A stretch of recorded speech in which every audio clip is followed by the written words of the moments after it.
WhatsApp. O impossível só existe até que seja feito.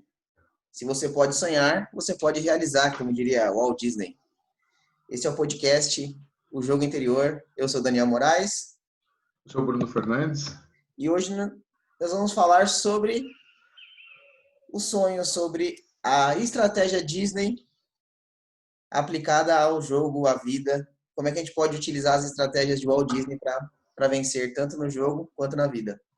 E aí eu puxo esse assunto porque essa semana a gente, inclusive se você está ouvindo antes do dia 28/6/2020, entre lá no meu Instagram, @coachdanielmoraes, que você vai ter um desafio lá para quem joga tênis, que é desafiar uma tenista profissional e ver quantos games você vence. Então eu coloquei essa pergunta lá e a maioria das pessoas vieram com placares do tipo, eu vou ganhar um game, vou ganhar 0, vou ganhar 2, não vou ver a cor da bola.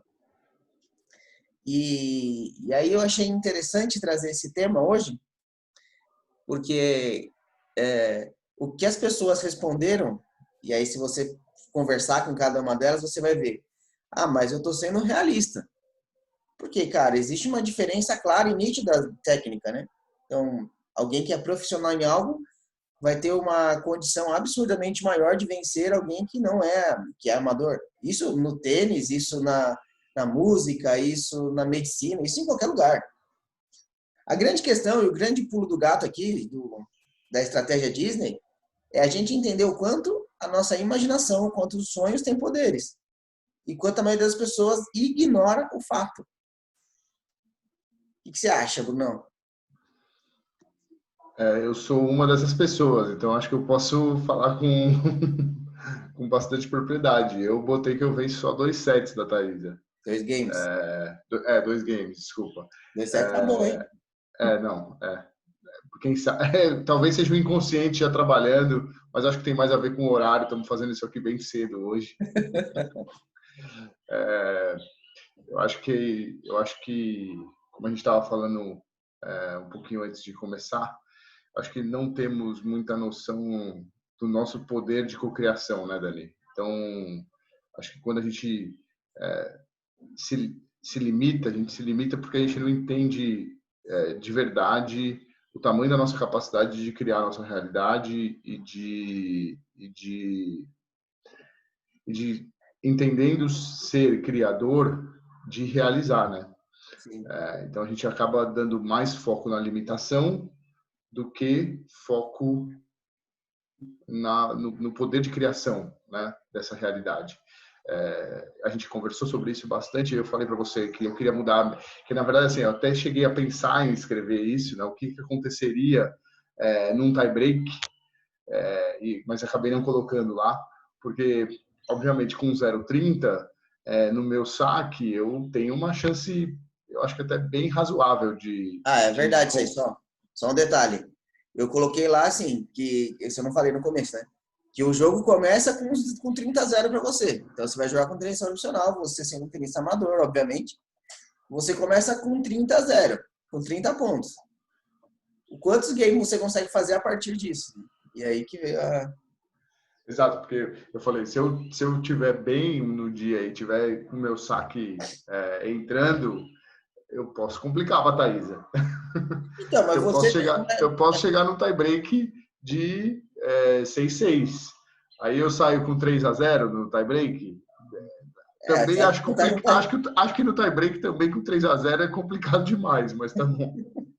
Mas fala aí, você teve essa oportunidade de jogar com ela, como é que foi? A Thaís é uma das pessoas mais competitivas que eu já vi na quadra. Foi muito legal, foi uma experiência incrível, assim, jogamos 1 hora. Ela né, super nesse momento de fazer coisas diferentes, se desafiar, e ela propôs essa experiência de bater bola com uma profissional, e aí fomos bater bola. Mas ela não tem o menor tato com as coisas, então eu tomei um 6-0 bem bonito, assim, Mas sem ver a começando cor do da bola. 0-0, né? Começando do 0-0. Então, o desafio vai ser no 30-0. A questão é exato. que o Bruno, para quem não sabe, o Bruno tem um bom nível. O Bruno joga super bem, tem força, né? Então ele é mais forte que ela. Mas mesmo assim, a diferença do nível profissional com o nível amador é diferente. Que é óbvio, né, cara? Ela treina 2 períodos todo dia. E até a gente conversou sobre isso. Eu acho que no final das contas, talvez talvez se eu não tivesse força, talvez eu tinha complicado um pouquinho mais o jogo para ela, porque ela está mais do que acostumada com a bola forte.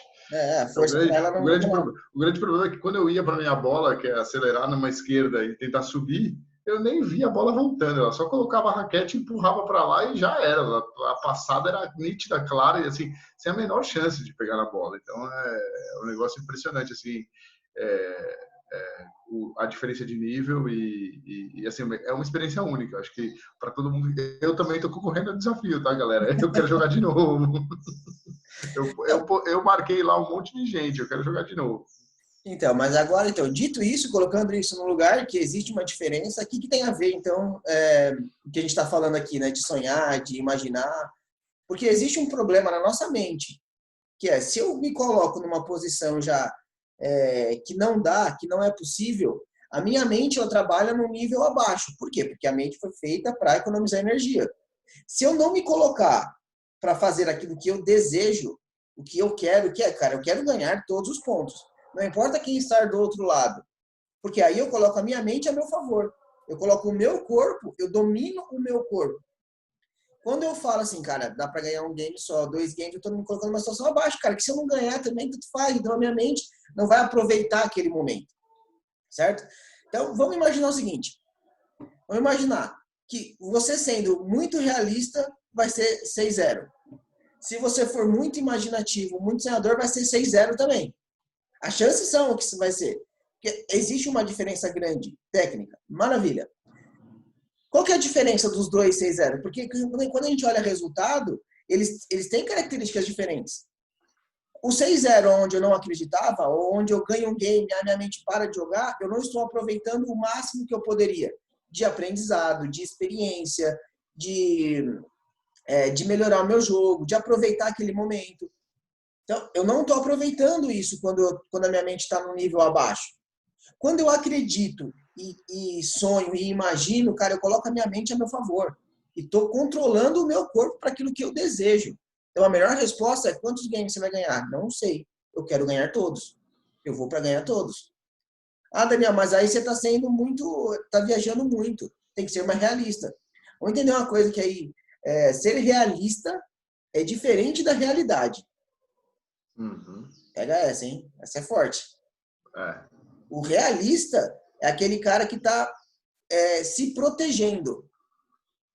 O realista, na verdade, ele está se protegendo de uma frustração. Ele está se protegendo de algo que é do mundo dele. Não tem nada a ver com a realidade. A realidade é, cara, que se você vai fazer o máximo que você pode, você vai aprender, você vai curtir, você vai se divertir. Cara, e você vai ter uma vida incrível. O realista é aquele cara que se protege. E o cara, quando se protege, não faz tudo que poderia. Então, mesmo que houvesse uma chance mínima de ganhar o jogo, essa pessoa não conseguiria, porque ela se colocou numa situação de realista. Ao passo que o cara que imagina, o cara que sonha, o cara vai lá e vai aproveitar ao máximo aquilo, porque ele criou o mundo na cabeça dele. E é o que você falou, né? O poder da cocriação. O quanto isso é forte, o quanto isso é potente. E aí, já para introduzir um pouco o Walt Disney na conversa, quando ele chega, tem 2 histórias, né? Eu posso fazer um jabá rápido. Eu tenho muita propriedade porque minha esposa trabalha com Orlando, então ela tem um blog desvendandorlando.com.br. E aí, por natureza, eu acabo indo para lá e conhecendo muita coisa sobre a Disney. E tem uma história muito bacana que fala que quando o Walt Disney chega em Orlando, era uma várzea, né? Tipo, era um bosque, como é que fala? Não tinha nada. Era mato e água. Era mato e água, não tinha nada. Era um lugar que, assim, cara, é loucura eu fazer um parque aqui. Não existe. Aí chegou ele e o irmão dele lá em Orlando, pousa em Orlando, olha para aquilo, o irmão dele vira para ele e fala assim, cara, entramos numa furada. Não tem como fazer nada aqui. Aí o Walt Disney olha para ele e fala assim, cara, silêncio, calma que eu tô visualizando o castelo da Cinderela aqui. E aí ele começa a imaginar as possibilidades. Quando começa a imaginar as possibilidades, ele não sabia como. E aí aqui entra uma sacada fodida. Quem estiver ouvindo, anote. Não é o... As pessoas ficam preocupadas com como eu vou fazer isso? Não dá. Aí a pessoa fica parada no como. E não é o como que vem primeiro. Primeiro vem o quê? O que eu quero. O como vem depois. Depois a gente dá um jeito. Porque o que ele fez ali naquele momento? Mano, não existia tecnologia na época, mas quem vai pra Disney hoje, quem conhece o Magic Kingdom, que é o parque lá, o principal, você vai ver que tem um rio lá, um lago gigante.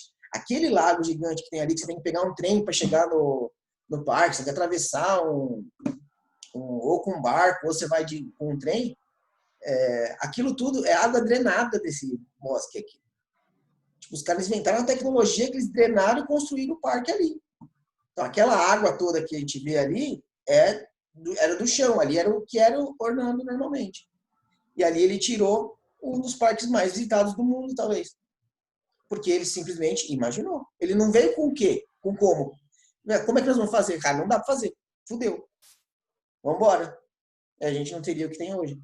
Se ele não tivesse co-criado, imaginado. Eu acho que eu posso fazer um parênteses aí, por conta muito do meu processo dentro do mundo de inovação e tal. E eu vejo muito isso acontecer quando você está falando de novas ideias, novas possibilidades, né? Como as pessoas normalmente começam a colocar as travas, né? Então, assim, quanto isso é ruim para o processo criativo, né? A criatividade, ela precisa de fluidez, né? E aí, quando você começa a colocar, pô, mas não dá. Acho que já contei um pouquinho a minha história, mas para quem não sabe, eu estou funcionário público, eu trabalho no metrô de São Paulo, e numa organização pública isso é muito comum, né? As pessoas colocam toda a experiência dela na frente das ideias. Então, assim, queremos fazer um processo revolucionário de qualquer coisa. Sempre vão vir os vários porquês, as várias normas, as várias, vamos dizer assim, limitações do funcionamento do público, vamos dizer assim. E isso trava qualquer processo criativo, né, Dani? Qualquer processo de cocriação. Quanto mais perguntas você colocar entre o que você quer e o que você tem que fazer, mais problemas você vai ter, mais coisas você vai ter que, vamos dizer assim, caminhar para resolver. Quando, na verdade, o objetivo claro, ele deveria te dar um caminho, não um caminho mais claro, mas um caminho de ação. Eu não tenho onde eu notei isso, que vai ser o problema. Eu notei uma coisa interessantíssima essa semana, ao invés de crítica, quem falou isso?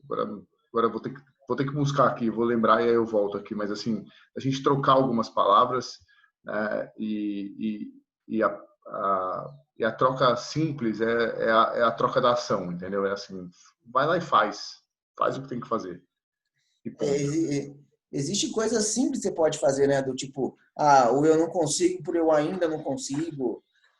Assim, são palavras que se você trocar, você vai sentir uma diferença brutal na sua vida. A palavra que eu queria lembrar é cobrança, cara. A gente às vezes se cobra demais, né? Então a gente quer aquele cenário ideal para normalmente, a gente imagina que precisa ter um cenário ideal para ter uma realização. E aí esse cenário ideal gera muitas cobranças, né?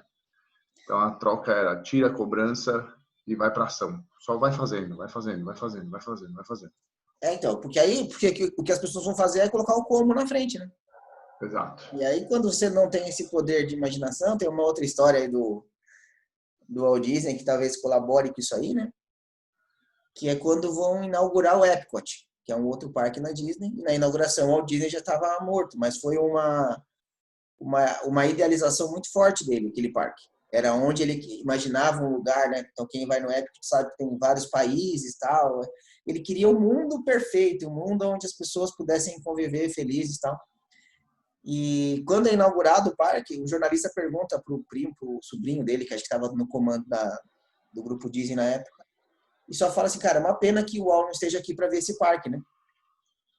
Aí o sobrinho lá, o Roy, fala assim para ele, pro jornalista, assim, cara, se ele não tivesse visto, a gente não estaria aqui hoje. Ou seja, só é possível nós estarmos aqui hoje porque ele viu Ele antes. viu antes. Ele viu antes. Então pode ficar tranquilo que ele viu bastante coisa aqui. Então, cara, eu acho que esse poder de criação que a gente tem, ele tem que ser usado para tudo. E para o jogo de tênis também, inclusive para o jogo de tênis. André, mas é impossível, não sei o quê. Cara, tá tudo certo. Quando você colocar as desculpas na frente, você tá certo. Ah, você quer ser realista porque não dá para ganhar o jogo. Você tá certo, não tá errado. A questão é o que você quer de melhor, o que você quer de desenvolvimento, o que você quer para a vida. Porque aí sim você vai precisar de um nível de imaginação, um nível de sonho muito maior do que ser realista. Tem uma frase que eu gosto bastante, que é o cara que gosta de desculpa não é bom em mais nada, né? O cara que é bom em desculpa não é bom em mais nada. Porque não precisa. Se você já sabe se é bom pra caramba pra dar desculpa, mano, o resto tá certo, você tá certo. Se você falar assim, não consegui porque ela é muito diferente tecnicamente, tá bom, você tá certo. Agora você ficou bom em desculpa. E mais nada. E aí a gente já pode entrar, então, o que é a estratégia Disney, né, de criação, como é que isso funciona na prática, que aí é um baita exercício que todo mundo pode fazer isso para qualquer coisa. Né?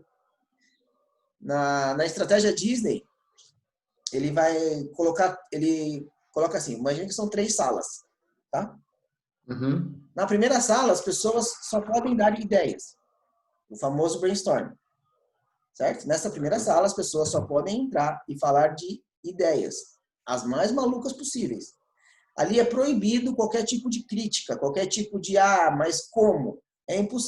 Não entra a palavra como dentro dessa sala. Só entra o quê? O que nós podemos fazer? Quais são as possibilidades? O que nós queremos?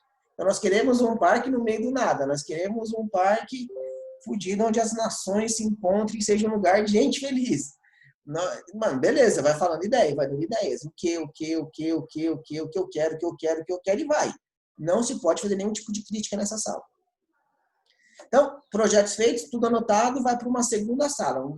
Outras pessoas que são os responsáveis agora por executar as ideias. Olha só que doido. Nessa segunda sala, as pessoas ainda também não vão olhar e falar assim, não, isso aqui não dá. Não, são pessoas que vão olhar e vão executar. Então, a segunda sala é execução. Tivemos as ideias, agora vamos para a parte de execução, que é o como agora. Beleza, agora vamos ter que drenar essa água, vamos ter que construir o castelo aqui, vamos ter que fazer isso, vamos ter que colocar uma ponte. Como é que as pessoas vão chegar aqui? Beleza, executa. Depois dessa execução, isso vai para uma terceira sala. Nessa terceira sala, aí sim, aqui as pessoas elas vão olhar e vão ver o que pode ser melhorado e o que não funciona realmente. Então, vamos entender que é a sala da crítica aqui. A crítica é onde agora, assim, beleza. Acho que é legal trocar a palavra só. Acho que pode usar feedback, né? A partir do teste mesmo, o teste em si, vamos dizer assim. Sim, agora entra na terceira sala o feedback. E, cara, isso aqui não funcionou por isso, isso e isso. Agora, e aqui que entra a sacada, né? Porque mesmo que as ideias não tenham funcionado na sala 2, aí existe o que o Murilo fala da combinatividade. Porque, beleza, a ideia 1 com a ideia 1, 2 e 3 não funcionou. Mas a combinação delas pode criar uma terceira coisa. Mas que só existe porque foi executado.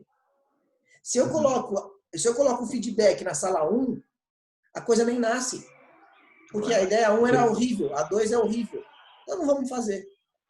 Aí elas não nasce a terceira ideia. Porque o casamento dessas merdas, das 2 ideias ruins, pode nascer uma coisa boa.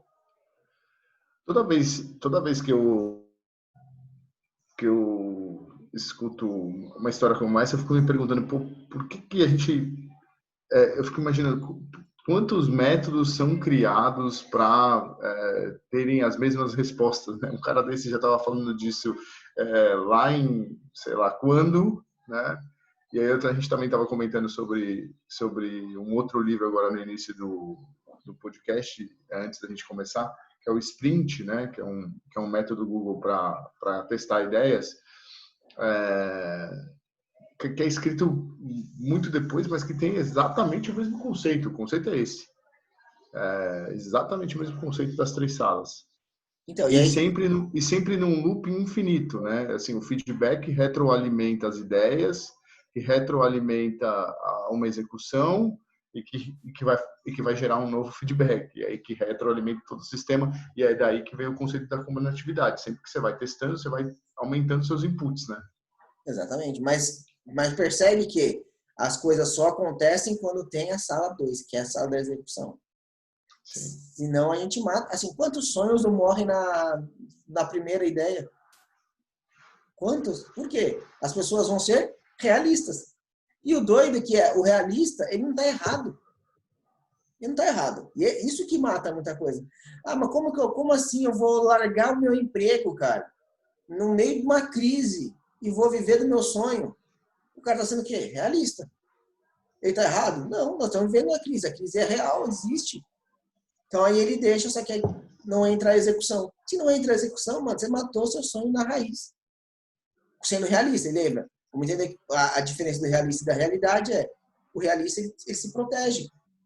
Ele se protege. Seria muito mais cômodo o Walt Disney falar assim, beleza, não vamos fazer aqui em Orlando. Vamos buscar um outro lugar. Por quê? Vamos ser realistas, né? Isso aqui é muito difícil. E se a gente pegar as grandes obras da humanidade, foram caras que foram realistas ou uns caras que imaginaram e sonharam algo totalmente diferente?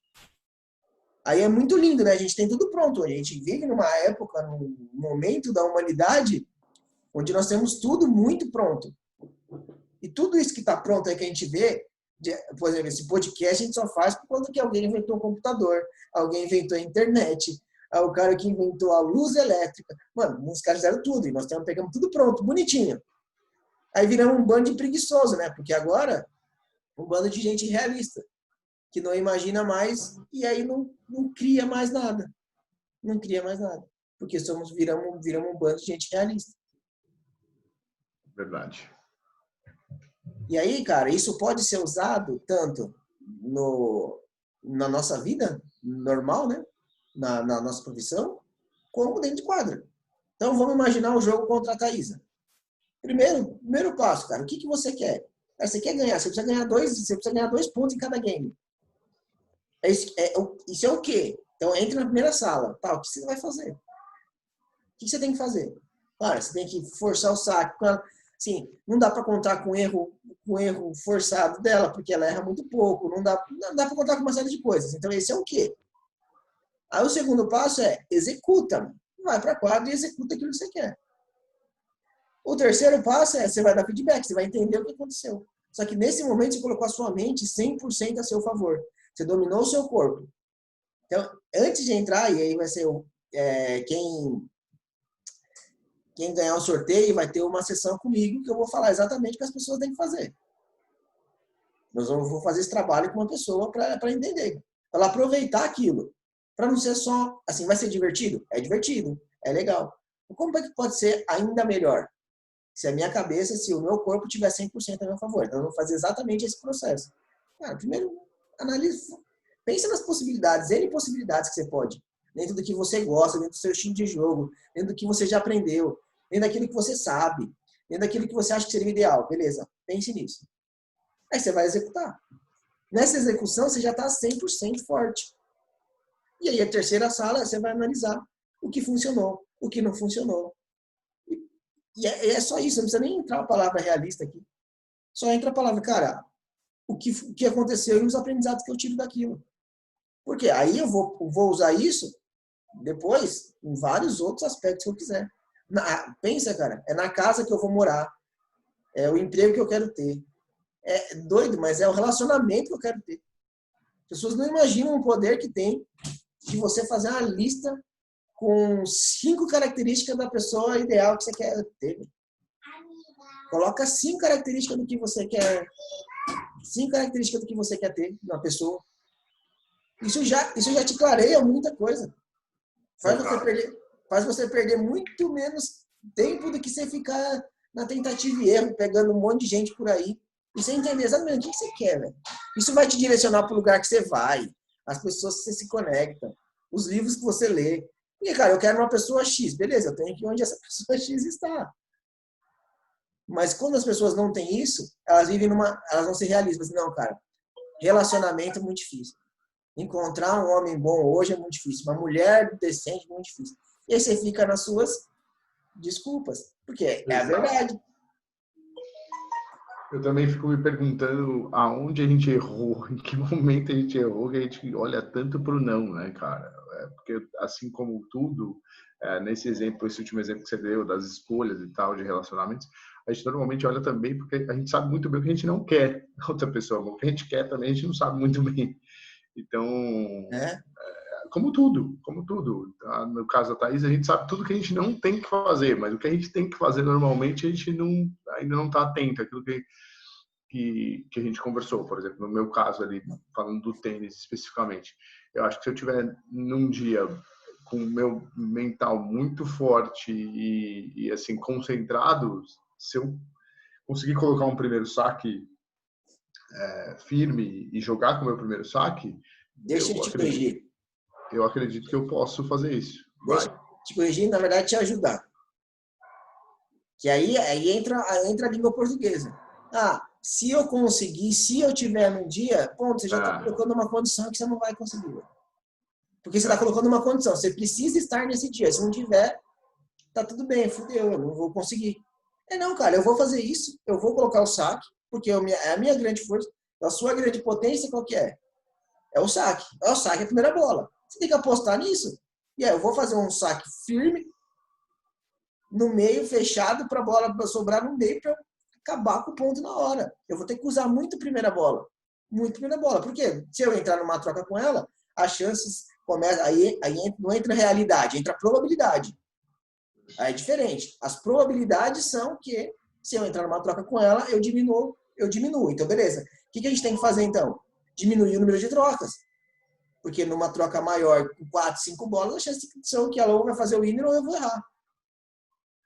Certo? Então, assim, como é que eu aumento minha probabilidade? Com um bom saque e uma boa primeira bola. Eu aumento a minha probabilidade. E aí nós estamos trabalhando lidando com probabilidade, não mais com ser realista ou não ser realista. Não, cara. Eu vou fazer isso, eu vou entrar para fazer isso. Quando eu coloco condições, quando eu coloco alguma condição do tipo, se eu tiver no dia, aí pode dar certo. Cara, você está jogando na loteria. Faz todo sentido. Você está jogando na loteria. E aí, cara, pode ser que sim, pode ser que não. Só que a proposta aqui é a gente sair da loteria e ter o controle do nosso corpo, o controle da nossa mente.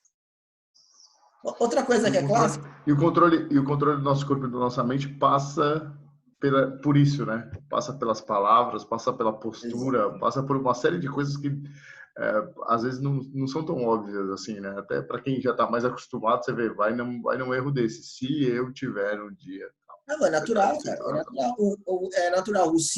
Não. Outra coisa que muita gente vai falar eu vou tentar então fazer isso. Não, se você vai tentar, de novo, você já.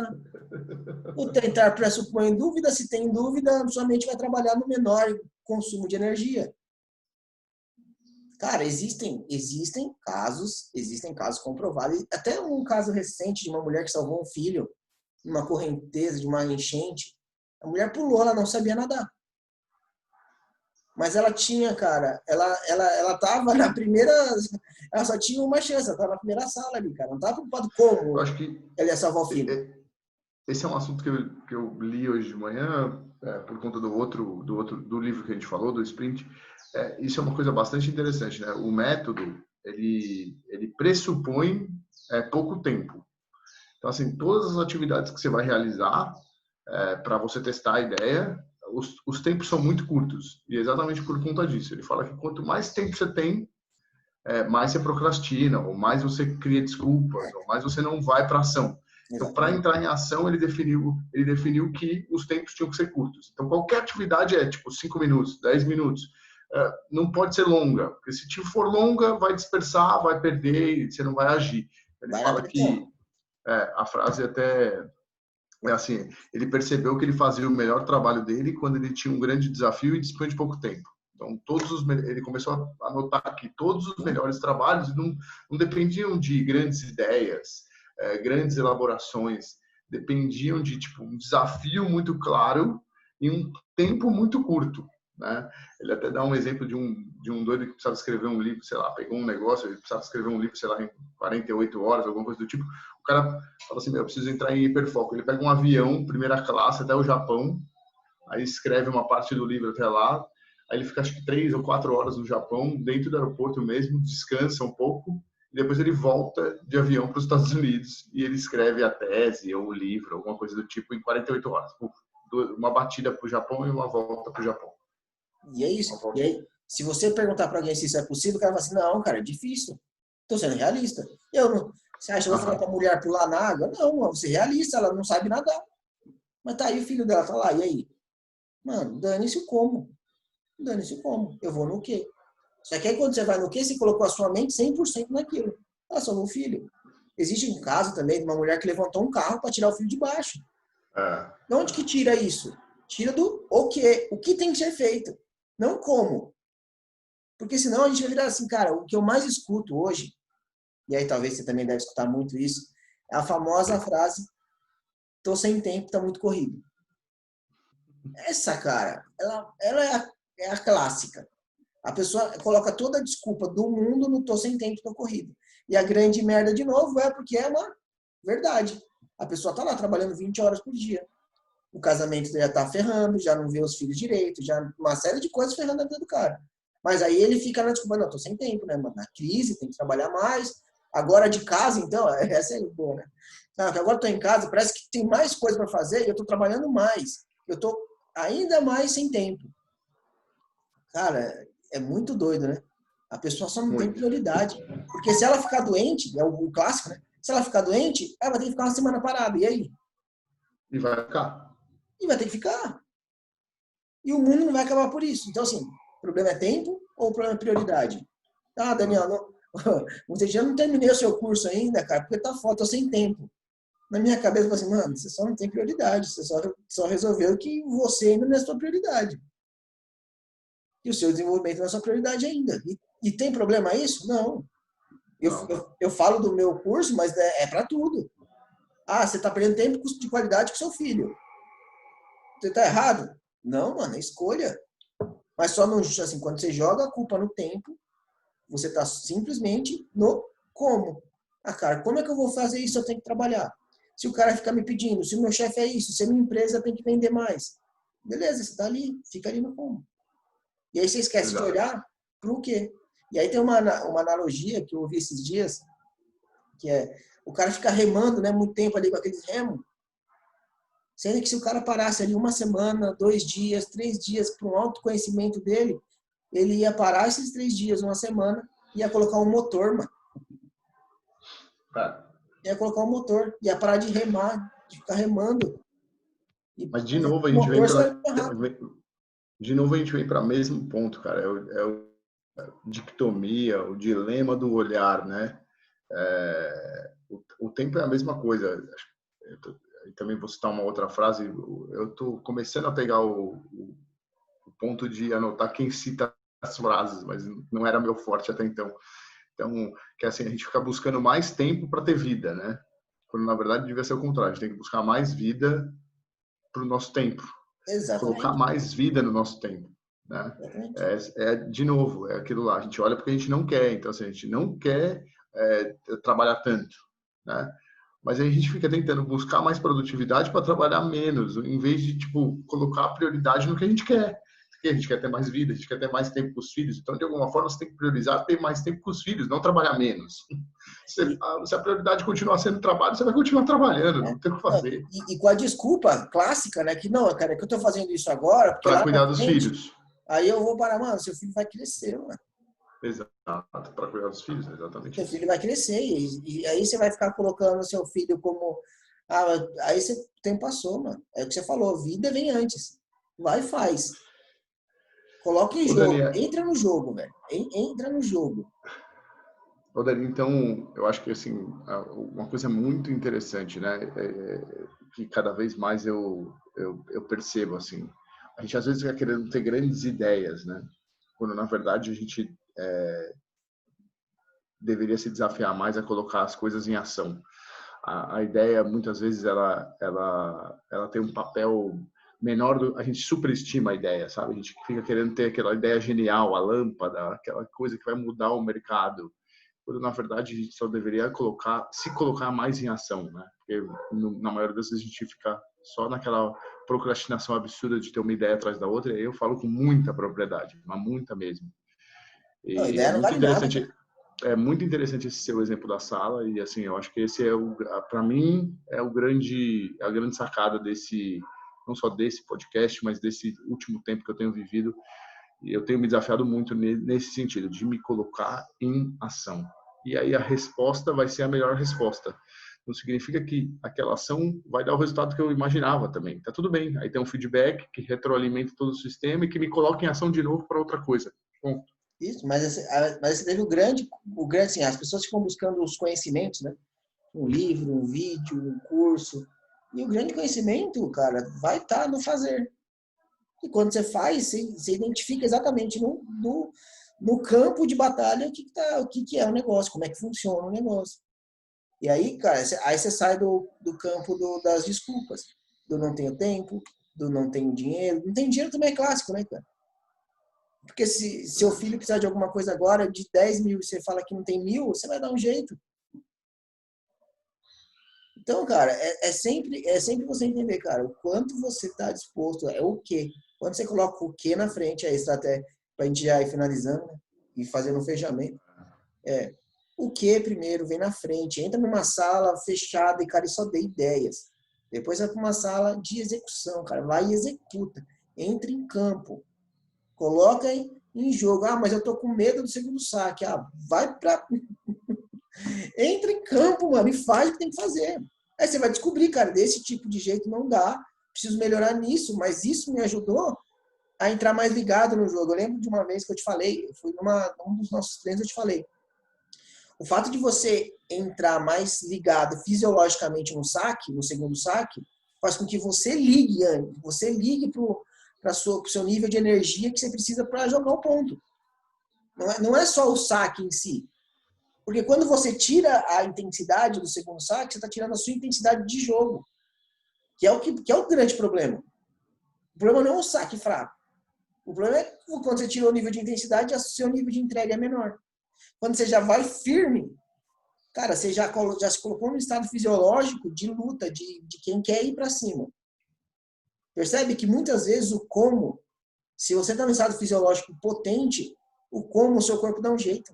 A sua mente dá um jeito. É a mãe que salva o filho.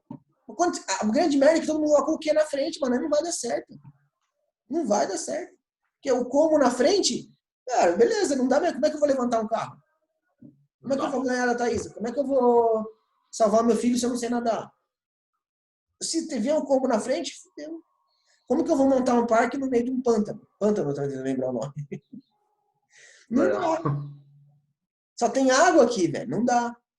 E aí a gente fica vivendo vidas medíocres, medianas, porque a gente fica com desculpa do tempo. Ah, não tenho dinheiro. Mano, para um pouquinho. Coloca o quê? Depois a sua mente dá um jeito como. E aí entra um terceiro momento, que é o momento de feedback. Aí as coisas da sala 3 voltam para a sala 2, não é que volta para 1. Volta para 2. Ó, essa com essa aqui não deu certo, velho. Tenta desse jeito. E aí volta para 2, o cara da 2 executa de novo. Porque o pessoal da 1 tá mandando mais ideia. Percebe que o negócio vai se retroalimentando. E disso nasceu um dos maiores complexos, uma das maiores empresas que existem no planeta Terra, que vai ser eterna. Por conta de um sistema simples, que é o que você falou, né? Tudo vai cair nisso. Vários métodos criados depois vêm em cima disso. Então, muito legal. Fica a dica. Para mim é clareza de objetivo, ação, e toda a resposta vai ser a melhor resposta. A resposta é a que vier, velho. A gente fica com medo dela, né? Ah, sou realista, velho. Sai dessa e entra em campo. Fica essa dica Muito de hoje, bom. então. Utilizem, mandem comentários. Se quiserem saber mais, me manda. Vou deixar aqui na descrição o meu e-mail, o meu telefone do Bruno. Vocês podem mandar perguntas. Quem está vendo antes do dia 28 do 6, entre no Instagram lá, pode desafiar a Thaís, então colocar isso em prática. Vai ter um dia com ela, vai jogar um dia com ela, vai ter dicas. Eu vou fazer uma sessão com essa pessoa para ela se preparar para esse jogo. Vai ser bem legal, vai ser bem divertido. E valeu, pessoal. Até o próximo. Valeu, Bruno. Valeu, Dani. Um abraço.